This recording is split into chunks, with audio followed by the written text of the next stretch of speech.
Good morning. Happy New Year.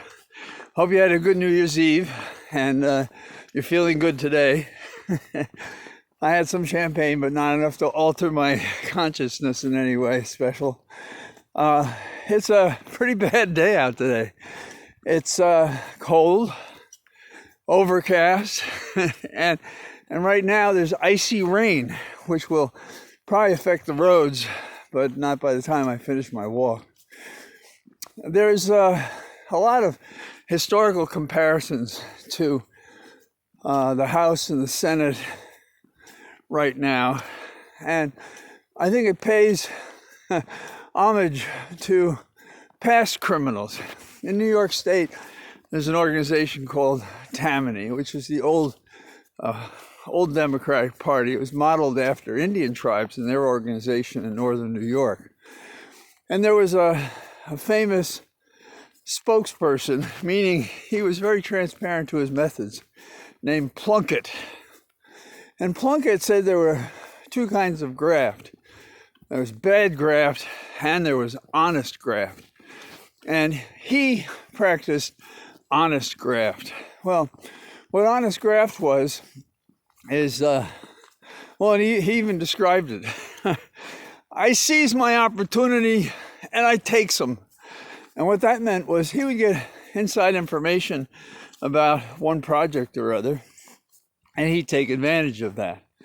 Well, that sounds just like Perdue and Loeffler. Same thing. And this is a bipartisan agreement, how one is corrupt. And so both of them, well, they committed a double crime because they lulled constituents and citizens into believing the virus was not a danger. And, well, they got an economic advantage out of that. I seize my opportunities and I take them. Now, these two criminals, basically, and they should be prosecuted, hope to be elected to the U.S. Senate, and that's even a question says how bad 2020 was and how far we've fallen. Now, they're not alone. We have a couple of other examples, but my favorite right now is Hawley in the U.S. Senate. He has become the person who's going to speak out in several days from now, January 6th, when the Senate votes to approve the electors that make Biden the president. It's a pro forma function. But he intends to invoke a constitutional procedure based on a lie. The lie is that there is anything wrong with any of these electors. And if there was something so widespread, it wouldn't only be found in the battleground states that were critical to Biden's election. Yet that's what he's going to do. Now, on top of it, to show how pernicious Hawley is, Hawley, send him an email, he is going to claim that these several states, that the electors should be set aside and that the House should have a vote. And if the House did get a vote, they would only get one vote per state for president. Now, that's not going to happen. What's going to happen is in the House and the Senate, there are going to be 2 hours of debate. The House is going to vote, probably with some Republicans, to uphold the voters' choice of Biden for president.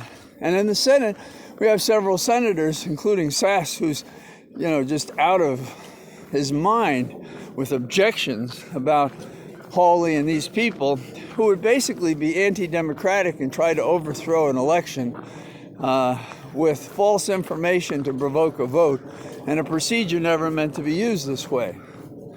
Now, why is Hawley doing this when he knows it's not going to work? He's trying to take over the constituency of Trump so he can run for president in 2024. How's it go? What? Well, there we are. This is the remnants, the detritus of 2020. I'm hoping that they'll find a way to minimize this, but I don't think it helps the Republicans at all. And maybe it would be even better if it happened before the Georgia election. The Georgia election is looking good, but no one will know because of the get out the vote problem.